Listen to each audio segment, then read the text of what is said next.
السلام علیکم ورحمۃ اللہ وبرکاتہ۔ شبہات کا ازالہ پیج کو سبسکرائب کریں اور بیل آئیکن دبائیں سب سے پہلے ویڈیو دیکھنے کے لیے۔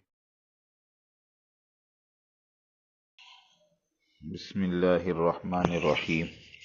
قسط نمبر 487، اعتراض نمبر 4 اور 5 کا جواب، دعوتی کام اور اس کا اسلوب۔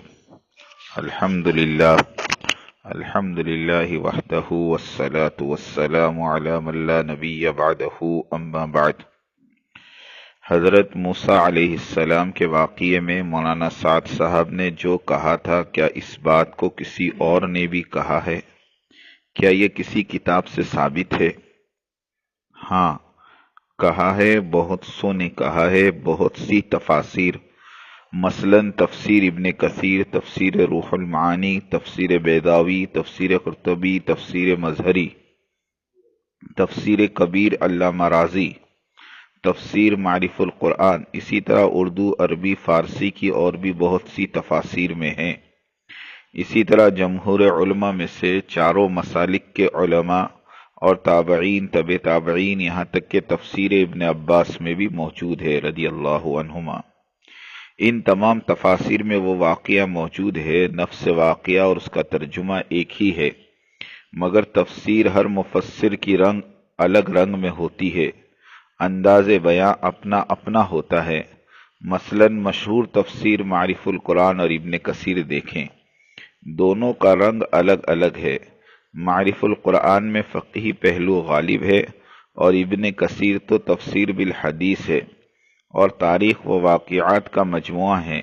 بہت سی جگہ مفسرین میں اختلاف بھی ہوتا ہے اور الفاظ میں اونچ نیچ بھی، مگر گستاخ اور کفر و فسق کے فتوے نہیں ہوتے۔ اسی واقعے کو مولانا سعد صاحب نے اپنے انداز میں بیان کیا، شاید یہی ان کا قصور ہے۔ مفتی ابوالقاسم صاحب، مولانا ارشد مدنی صاحب، مفتی سعید احمد صاحب پالنپوری مدظلہم نے شور مچانا شروع کر دیا کہ مولانا سعد صاحب گستاخ ہے، گمراہ ہے، نعوذ باللہ۔ موجودہ مفتیان دارالعلوم کی طرح اگر ان باتوں پر فتوے کا دروازہ کھولا جائے تو سارے اسلاف گمراہ اور بددین قرار پائیں گے اور کوئی نہیں بچ پائے گا، یعنی بات بات پر فتویٰ۔ یہی طرز رہا ہے بریلویوں اور قبر پرستوں کا۔ اس طرح کی باتوں پر فتوے بازی اور طنز و تنگ مزاجی رضا خانیوں کی عادت تھی، مگر لگتا ہے کہ ہمارے چند اکابر بھی اس رخ پر چل پڑے ہیں۔ تازہ کڑی حضرت مدراسی اور سنبھلی صاحبان کا آڈیو ہے جو دارالعلوم کے لیے عالمگیر سطح پر پھر ایک نیا درد سر بن گیا۔ اصل مضمون کی طرف چلیں۔ موسیٰ علیہ السلام اپنی امت کو پیچھے چھوڑ کر دوڑتے ہوئے اپنے رب کی طرف چل پڑے۔ اللہ تعالیٰ نے فرمایا، وَمَا أَعْجَلَكَ عَنْ قَوْمِكَ يَا موسیٰ، اے موسیٰ تجھے اپنی قوم سے غافل کر کے کون سی چیز جلدی لی آئی؟ کہا کہ وہ لوگ بھی میرے پیچھے ہی پیچھے ہیں اور میں نے اے رب تیری طرف جلدی اس لیے کی کہ تو خوش ہو جائے۔ اللہ نے فرمایا، ہم نے تیری قوم کو تیرے پیچھے آزمائش میں ڈال دیا اور انہیں سامری نے بہکا دیا۔ سمندر پار ہوئے، فرعون اور اس کی فوج غرق ہوئی۔ اللہ تعالیٰ نے حضرت موسیٰ اور ان کی قوم کے ذمہ داروں کو بلایا طور پر، سب چلنے لگے اور موسیٰ علیہ السلام جلدی سے پہنچ گئے۔ قوم پیچھے رہ گئی۔ سامری نامی آدمی نے بچھڑا بنایا اور سب کو بجوا دیا۔ ابن کثیر۔ آیت، وَمَا أَعْجَلَكَ عَنْ قَوْمِكَ يَا موسیٰ، اور کہا جاتا ہے کہ اللہ نے جو پوچھا کہ اے موسیٰ تم قوم کو پیچھے چھوڑ کر خود اکیلے جلدی سے کیوں آ گئے، یعنی تمہارے اس طرح کرنے سے تمہاری قوم عذاب میں مبتلا ہو سکتی، تمہیں اس طرح نہیں کرنا چاہیے تھا۔ تو حضرت موسیٰ علیہ السلام نے دو عذر پیش کیے، ایک تو یہ کہ میری قوم میرے پیچھے ہی آ رہی ہے، دوسری بات یہ کہ آپ کی طلب اور رضا کے لیے میں جلدی سے آ گیا۔ تقریباً ساری تفاسیر میں یہی بیان ہوا ہے۔ ابن جریر، ابن کثیر، بیضاوی، جلالین، ظلال القرآن، قرطبی، طبری، مظہری، تفہیم القرآن، مختصر ابن کثیر الصابونی اور معرف القرآن، جو بات مولانا سعد صاحب نے کہی وہی بات مفتی محمد شفیع صاحب دیوبندی رحمۃ اللہ علیہ نے بھی لکھی۔ اب کیا مفتیان دیوبند مفتی شفیع صاحب پر بھی وہی فتویٰ اور الزام صادر فرمائیں گے جو مولانا سعد صاحب پر فرمائے ہیں؟ صفوت التفاسیر الشیخ علی صابونی شارح مختصر ابن کثیر وغیرہ اور دیگر کتنی تفاسیر کا انکار کرو گے؟ ایک مولانا سعد صاحب کو غلط ثابت کرنے اور نیچا دکھانے کے لیے تفسیر روح المعانی، تفسیر مظہری جیسے بزرگ مفسرین کے واضح پیغام کو بھی دھندلا کر ڈالا اور انہیں بھی عوام کے کٹہرے میں لا کر کھڑا کر دیا کہ صرف و نحو والے آئیں اور آ کر ان بزرگوں کی تفاسیر کی عبارتوں کا پنچنامہ کرے، پھر اپنی رائے قائم کرے، ولا حول ولا قوت الا باللہ۔ یہ تو بڑا ہی بھونڈا طریقہ ہے اپنی ذات منوانے کا۔ حضرت جی مولانا سعد صاحب کے بیان پر مفتی ابوالقاسم صاحب کے دو اعتراضات۔ اس مسئلے میں مفتی ابوالقاسم صاحب دامت برکاتہم نے مولانا سعد صاحب پر دو اعتراضات فرمائے۔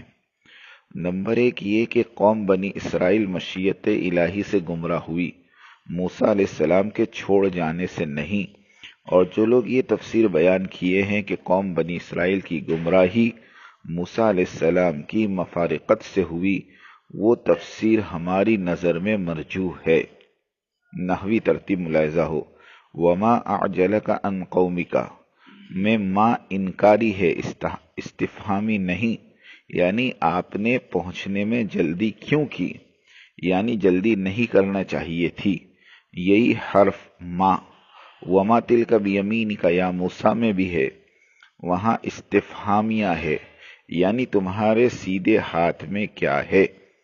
اور لفظ فَإِنَّا قَدْ فَتَنَّا میں فَإِنَّا کا فائے تعقیب ہے، یعنی وما اعجلک عن قومک وجہ بنی فَإِنَّا قَدْ فَتَنَّا قَوْمَكَ مِن بَعْدِكَ کی۔ اللہ اعلم۔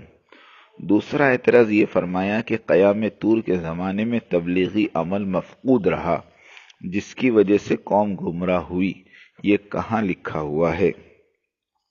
حضرت مفتی ابوالقاسم صاحب دونوں باتوں کی نفی پر ایک عرصے تک جمے رہے، مگر الحمدللہ کہ پہلی بات کو ایک عرصے کے بعد مفتی ابوالقاسم صاحب نے بالآخر مان لیا، اس وجہ سے کہ دنیا بھر کے علماء کرام نے مفتی صاحب کے موقف کو دلائل و براہین کے ساتھ رد کیا۔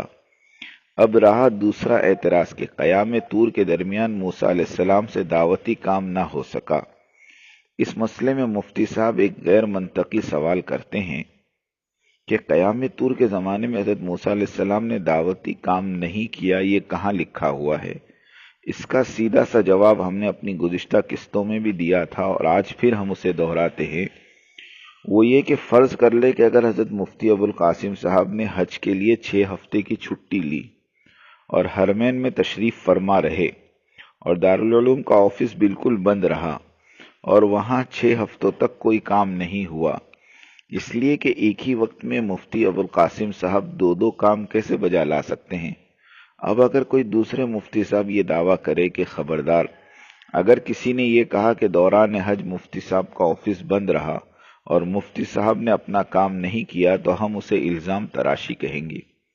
حضرت مفتی صاحب نے حج کے دوران دارالافتاء وغیرہ کی ذمہ داری بھی پوری طرح سے نبھائی ہے۔ اب آپ لوگ خود بتائیے کہ یہ دعویٰ کوئی کیسے قبول کرے گا کہ مفتی صاحب مکہ میں حج بھی کریں اور اسی وقت دارالعلوم میں بیٹھ کر فتوے بھی دیتے رہے۔ رہا حضرت ہارون علیہ السلام کا تخلف کا معاملہ، وہ نبی ہونے کے ساتھ ساتھ موسیٰ علیہ السلام کے خلیفہ بھی تھے، تو اس میں کسی شک کی کوئی گنجائش نہیں، مگر قرآن مجید کے بیان کے مطابق قوم اتنی سخت نکلی کہ حضرت ہارون علیہ السلام ہی کے قتل کرنے کے در پہ ہو گئی تھی، اور ہارون علیہ السلام کو یہ کہنا پڑا وَقَادُوا يَقْتُلُونَنِي، وہ تو مجھے مار ڈالنے والے تھے۔ مفتی شفیع صاحب عثمانی دیوبندی نور اللہ مرقدہ نے اپنی تفسیر معرف القرآن میں اسی بات کو لکھا کہ جو ذمہ داری اور صلاحیت اپنی قوم کو کنٹرول کرنے کی حضرت موسیٰ علیہ السلام میں تھی وہ ہارون علیہ السلام میں کم تھی۔ حضرت موسیٰ علیہ السلام قوم کے ساتھ ہوتے تو سامری کو اتنے گل کھلانے کے موقع نہ ملتے۔ رہا مفتی صاحب کا سوال کہ قیام طور کے دوران تبلیغ چھوڑ رکھی تھی، یہ کہاں لکھا ہوا ہے؟ اس طرح کا سوال تو بریلوی برادری بھی کرتی ہے کہ 11ویں 12ویں میلاد النبی، اذان سے قبل درود السلام مت پڑھو، یہ کہاں لکھا ہوا ہے؟ بہرحال یہ ایسا غیر منطقی سوال ہے کہ جس کا جواب حکیم لقمان کے پاس بھی شاید ہی نہ ملے۔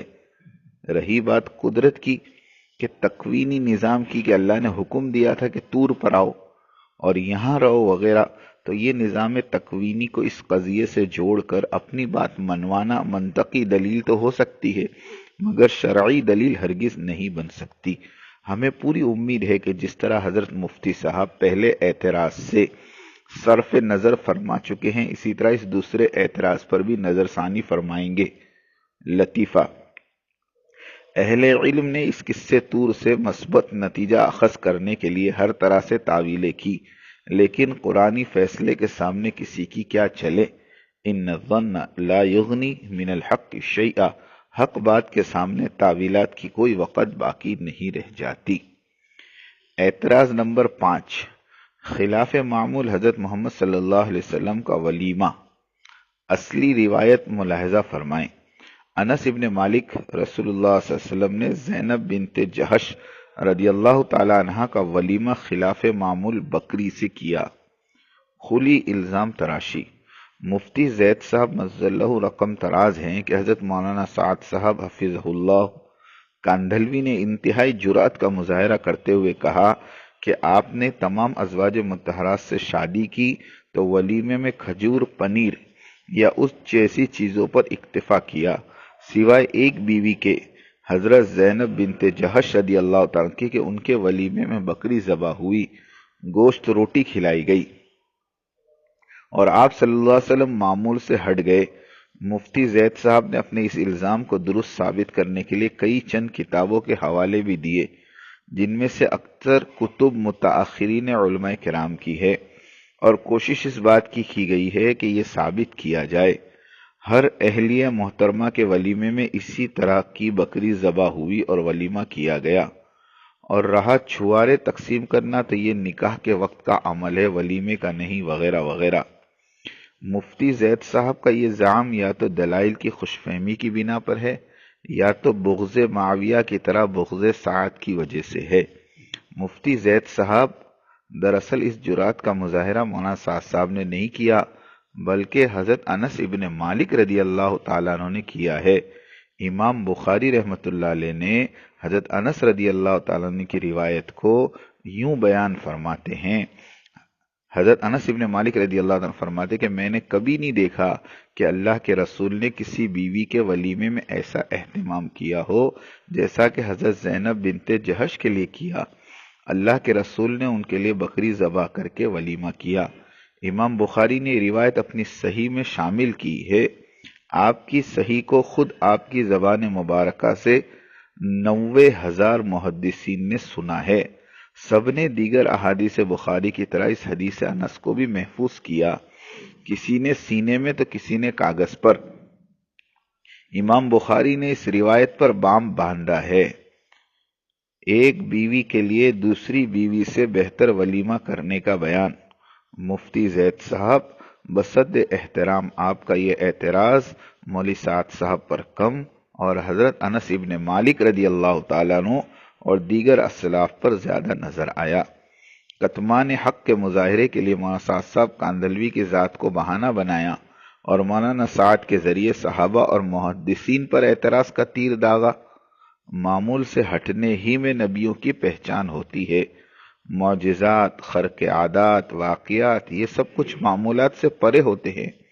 عیسیٰ علیہ السلام کے بارے میں نصارہ اور قریش کا تصور یہی تھا کہ وہ تو ایک راہب جیسے ہیں، دنیا داری سے دور وغیرہ، اور جب حضور صلی اللہ علیہ وسلم رسالت کے ساتھ مبعوث ہوئے تو نصارہ اور قریش سابقہ نبی حضرت عیسیٰ کے ترک دنیا والی کیفیت حضور صلی اللہ علیہ وسلم میں تلاش کرنے لگے، اس لیے کہ نبی اور رسول کے بارے میں ان کا یہی نظریہ تھا، اور جب آپ صلی اللہ علیہ وسلم کو خلاف معمول بازار میں چلتے پھرتے دیکھا تو شور مچانا شروع کیا اور کہا ما لہذا الرسول یأکل الطعام ویمشی فی الاسواق، یہ کیسا رسول ہے، بازاروں میں چلتا پھرتا ہے، کھاتا پیتا ہے۔ اگر عام آدمی کی طرح رسول بھی معمول ہی پر گامزن ہو تو انسانی قدروں اور فکروں کے تغیرات اور ان پر تعامل کی بابت احکام شریعت کھل کر سامنے کیوں کر آتی؟ پیغمبر کے لیے معمول سے ہٹنا ہی کافی نہیں، بلکہ بسا اوقات فیصلوں کی غیر درستگی کے مواقع بھی ان سے پیش آتے ہیں، جس کی وجہ سے انہیں آزمائشوں اور امتحانوں سے بھی گزرنا پڑتا ہے۔ جب بدر کے قیدیوں کے سلسلے میں آپ صلی اللہ علیہ وسلم نے حضرت عمر رضی اللہ تعالیٰ عنہ کے مشورے قتل کو رد کیا اور حضرت ابوبکر رضی اللہ تعالیٰ عنہ کے مشورے فدیے کو قبول کیا، تو اگلے دن حضرت عمر نبی کریم صلی اللہ علیہ وسلم کی خدمت میں حاضر ہوئے اور دیکھا کہ وہ اور ان کے پاس بیٹھے حضرت ابوبکر صدیق دونوں رو رہے۔ پوچھنے پر نبی کریم صلی اللہ علیہ وسلم نے فرمایا کہ فدیہ قبول کرنے کی رائے پر عمل کی وجہ سے تمہارے ساتھیوں پر عذاب آ رہا تھا، آتے آتے اس قریبی درخت تک پہنچ گیا، مگر پھر اللہ نے معاف کر دیا، کیونکہ پیارے نبی کے رہتے ہوئے امت کو عذاب نہ دینے کا فیصلہ بہت پہلے ہی ہو چکا تھا۔ اگر اللہ کا عذاب آتا تو شاید حضرت عمر کے سوا کوئی بچ نہ پاتے، خود رسول اللہ صلی اللہ علیہ وسلم بھی نہیں۔ تفسیر المنیر صفحہ نمبر 10۔ وَمَا كَانَ اللَّهُ لِيُعَذِّبَهُمْ وَأَنْتَ فِيهِمْ، اور اللہ تعالیٰ ایسا نہ کرے گا کہ ان میں آپ کے ہوتے ہوئے عذاب دے گا، اللہ ان کو عذاب نہ دے گا اس حالت میں کہ وہ استغفار کرتے ہو۔ مفتی زید صاحب، یہ حضرت مولانا سعد صاحب کا نہیں بلکہ خود رسول اللہ صلی اللہ علیہ وسلم کا ارشاد ہے۔ ابن منظر نے اس روایت کو نقل کیا ہے۔ فائدہ: بہرحال اللہ تعالیٰ نے اپنے نبی کو سب سے افضل انسان بنایا ہے۔ جو کوئی اللہ کے نبی پر گزرے ہوئے مصیبتوں پر غمزدہ ہوتا ہے وہ سچا وارث رسول اور سچا امتی ہے، اور جو اللہ کے رسول کے مقابلے میں اپنی سوچ اور نظریات کو لاتا ہے اس کے عقلی فساد میں مبتلا ہونے میں کوئی تردد باقی نہیں رہ جاتا۔ اللہ ہی ہم سب کو ایسی بیجا عداوت سے بچائے جو ہماری عقل و خرد کو دور بہا لے جائے۔ الحمدللہ یہ 5 اعتراضات کے جوابات مکمل ہوئے۔ وآخر دعوانا ان الحمدللہ رب العالمین۔